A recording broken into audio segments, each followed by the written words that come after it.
Thank you for joining us, everyone. And we are here to talk about growth, which is a super open-ended topic, a lot to talk about, which I'm excited about.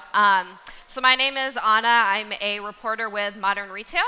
And today we have with us co-founders of three great different brands, Soko Glam, Greats, and Snow. So I'd like to just kick it off with, if each of you can just tell us a little bit about your company for those in the audience who don't know. And since we're talking about growth today, just like what's kind of one big challenge, a growth-related challenge you're trying to tackle right now as your companies have gotten really big. So Dave, we'll start with you. Sure. I'm Dave, one of the co-founders of Soko Glam. What we do is we are the destination for Korean beauty and skincare content. So we have a content site called The Clog. We also created our own product called Then I Met You. And so that's what we do. And challenges, right? So challenges of growth right now, I think we'll talk a lot about this. It's going to be about how do you figure out how fast you want to grow in in your industry, and so that's probably about raising capital and how much you want to raise, and we're more of a bootstrapped company, so that's always been a topic that we wanted to kind of broach, so that's always been a challenge. Yeah. All right. And Ryan? Ryan Babenzine. I'm the founder of Greats, digital native footwear brand. Challenges and growth. I think we all have different growth goals, and that kind of defines where the challenges will arise. Raising capital is always one of them. Distribution may be another. Production may be another. Which I think we'll talk about in detail, but I'm happy to talk about all of those. Yeah. Those are unique to Greats probably, or maybe not. Snow as well. For sure. Hi, everyone. I'm Rachel Cohen. I'm the co-founder and co-CEO of Snow. We're building the destination for home for the next generation. And what that means is we started with home essentials, or what we call home essentials, bed linens, bath linens, and tabletop. Kind of think your jeans and white t-shirt of the home.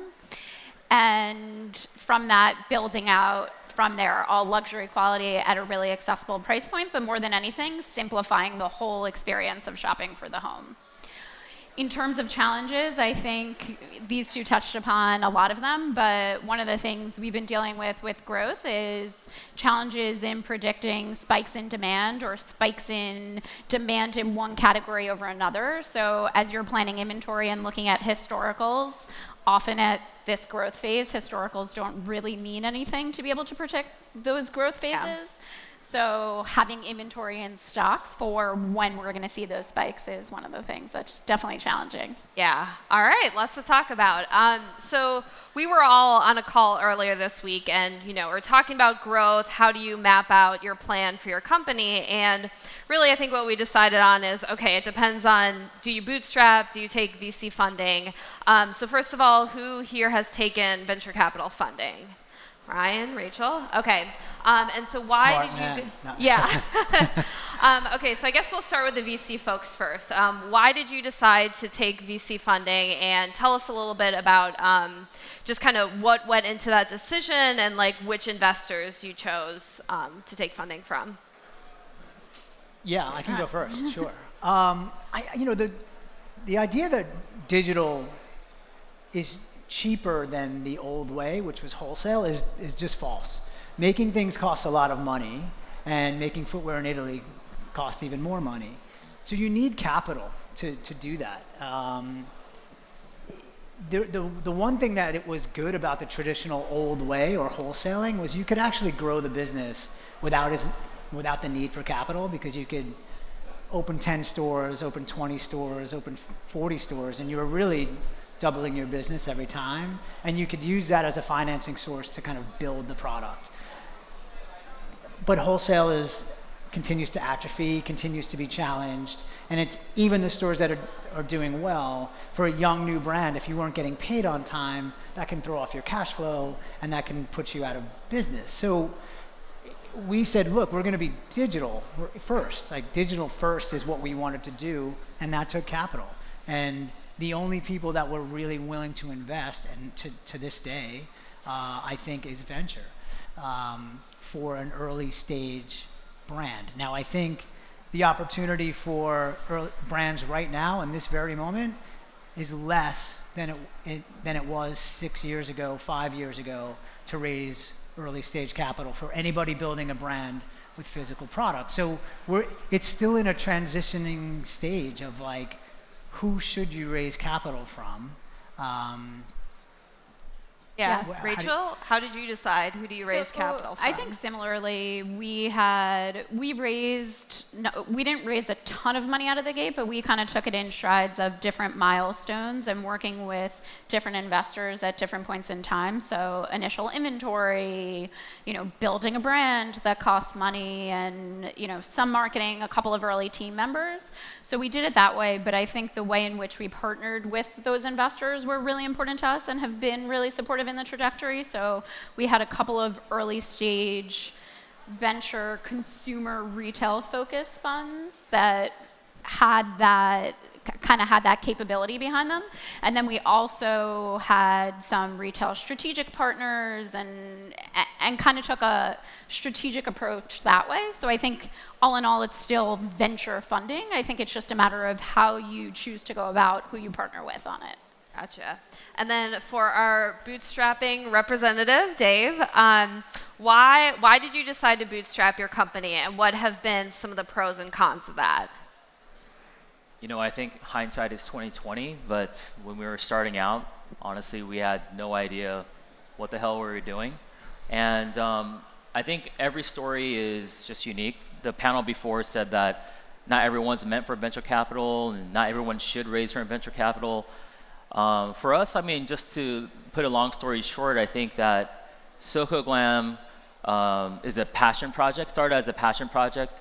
My wife and my co-founder, Charlotte Cho, it was her idea. We were both living in Korea. I was in the military at the time, serving the US Army. She was there as an expat. We actually met on a blind date. The rest is history. We got married and all that. It's great. But the idea of SoCo Glam was really her outlet to share these amazing products, these amazing techniques with the rest of the world. And it's one of those classic entrepreneur stories where we had one article written about us and the site just kind of blew up, and then one thing led to another, passion project to, hey, this might be a good stay-home job for one of us, turned into, oh my gosh, like this is actually a thing. And I did raise $2 million, not from venture capital, but it was a small seed round. Well, it was that kind of big seed round, but it was really more of a friends and family round. And I'm thankful that we did that because we really had to dig deep and learn about the business just in our own way, the only way we knew. And by the time I actually raised, that was 3 years ago, I had a very unique experience, I would say, that I had to actually reject checks. So it was great that we bootstrapped, but I don't know if it was really that strategic, to be honest with you, like 100% honest. Yeah. No, yeah, that's interesting. And I'm sure it's great to be in a stage where you can reject checks. Yeah. So I think whether or not, you take venture capital funding, when you're acquiring customers in the early days, you want to try to acquire them for as cheaply as possible, want to make sure, you have good product market fit. So in the early days, tell me a little bit about how you guys went about acquiring customers and just determining demand. Yeah. I'm happy to start.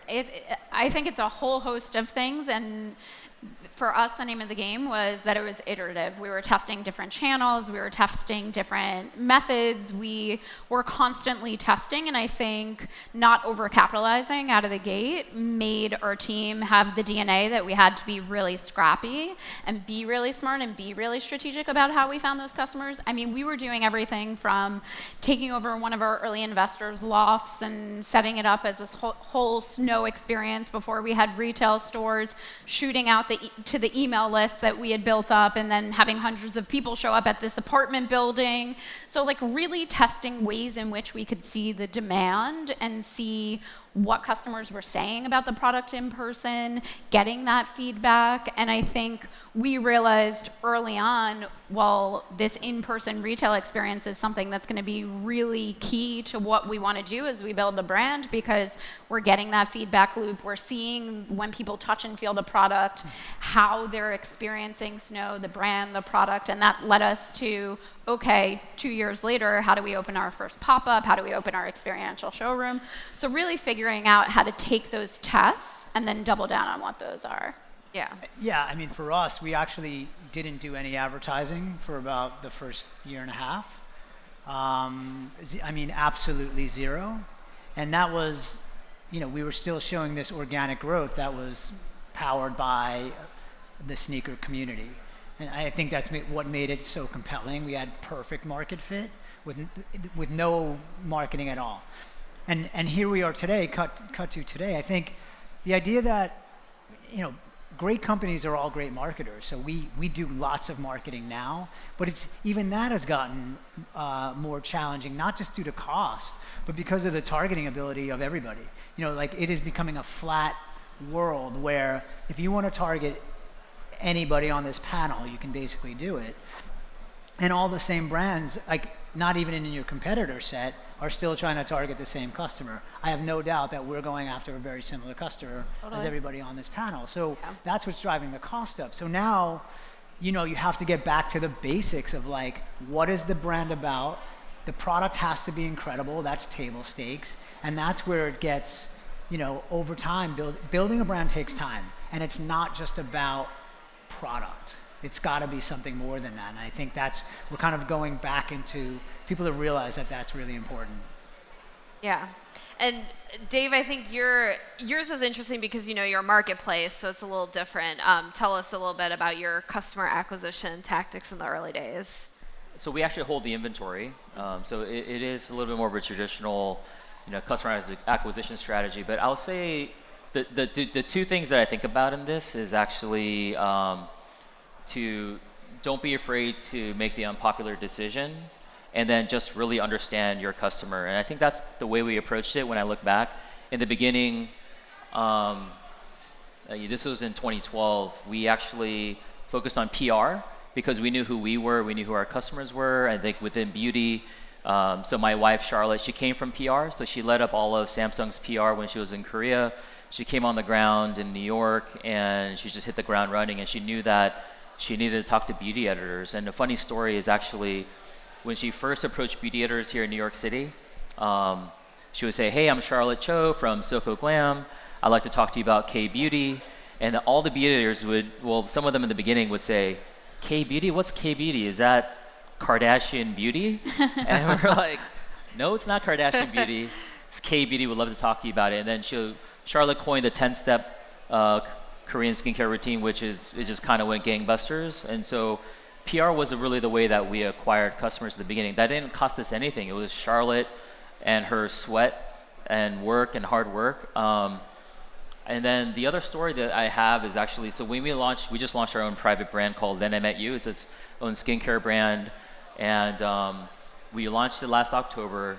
We've been able to see huge growth. But again, we asked ourselves, don't be afraid to make the unpopular decision, and then also understand our customers and who we are. So how can we do it? And that's all about finding opportunity, I think. So still to this day, we haven't run any ads to grow that brand.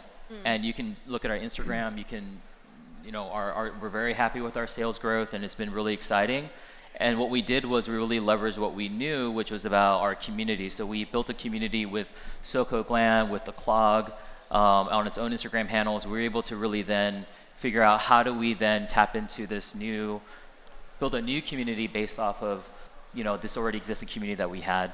Yeah, so one point you brought up that I want to follow up on is PR, because that's something that I've heard, brands are, I don't want to say increasingly interested in, but I feel like it's being talked about more as, digital advertising gets more expensive. Any advice for people on how to go about PR, how to maybe vet an agency? My quick take on that is I think we've tried everything. So we went with we never paid for advertising or PR for many years, and then after a while, you have to kind of pay to play a little bit. So we've talked to the agencies, and then I think we found the most success by just bringing it in-house. Yeah. What about you guys? Do you Same. guys rely on PR? That's actually how we did it. We didn't do advertising, but we did a ton of PR. And the sneaker community specifically has a lot of outlets where they will write about sneaker releases, launches, brands.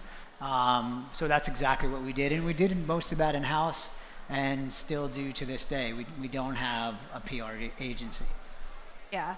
So we initially started by partnering with an agency and then ended up bringing it in-house as we continued to grow. But I think to the point, PR was also very different. I don't know, we launched 4 years ago, and the whole landscape and media landscape was also really different. So for us, that was a huge part of our strategy as well, where we were building a lot of relationships directly with different editors, and getting that earned media was definitely a wave we could ride for a long time. Mm-hmm. Yeah. And so now, Ryan, I've been told by several people they want me to ask you about this. The acquisition, you guys just recently got acquired by Steve Madden. We did.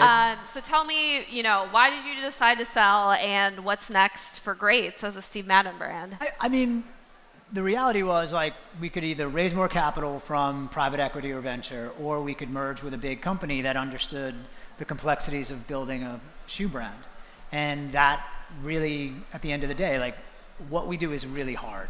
And capital alone wasn't going to give me immediate scale on, production, minimums, freight, supply chain, all of the really important things that the back office needs to have to scale a business. And I had met Steve in 2016, and I felt like those are the types of people I look up to, right? Like people that have built $3 billion companies the kind of old-fashioned way, that earn money and spin off a big profit. That is impressive to me. So it's impressive to me too. That's why we decided to go that way. I think this is a true, we're a subsidiary that gets to benefit from all of the things they have done for the last 30 years, and applying our ability to kind of brand and market and build a modern footwear brand.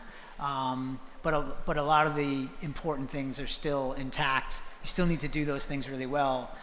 So capital alone was not going to do that. Mm-hmm. Yeah. So wanted to just end with a few questions. And who told you to ask me that? Off the record. Okay. Where's my tequila, by the way? No. So wanted to end with just to all get your thoughts on, again, common challenges you're facing as you're growing. I know talent is a really big issue for any company. Are there any roles in particular that you're really keen on hiring for right now, or talent that's hard to find? What are you looking to hire for right now? I know that's a lot.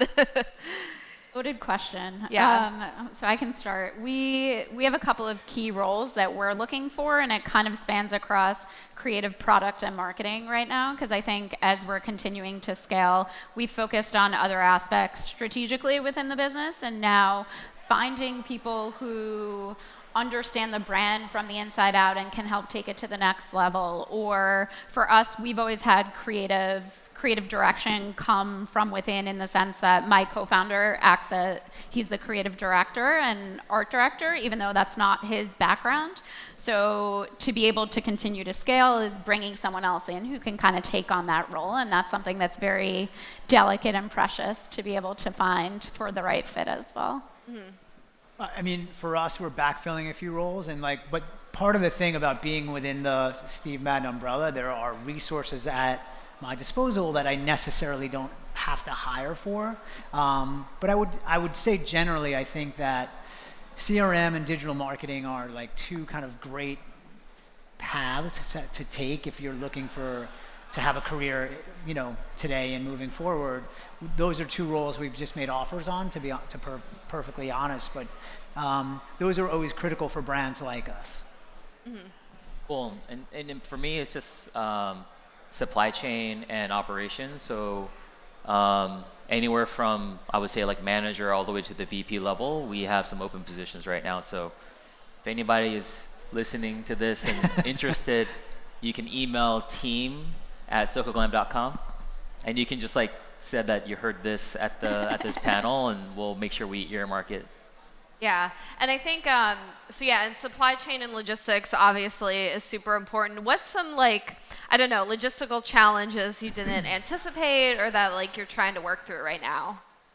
If anyone wants to volunteer. I mean, I can start real quick since I just mentioned it. I think, so we ship all our products from Korea, so we are, I think that a lot of companies from the outside can look the same, but when you look under our hood, this is the background that I came from as an operator, so I think that we focused a lot on that. So freight forwarding, making sure that you think about all the different costs that go into that. Anybody can do it, but I think doing it in a cost-efficient way is extremely hard, and you have to constantly iterate on that. So honestly, the work is never done. So that's kind of what I would say about supply chain operations. Mm-hmm.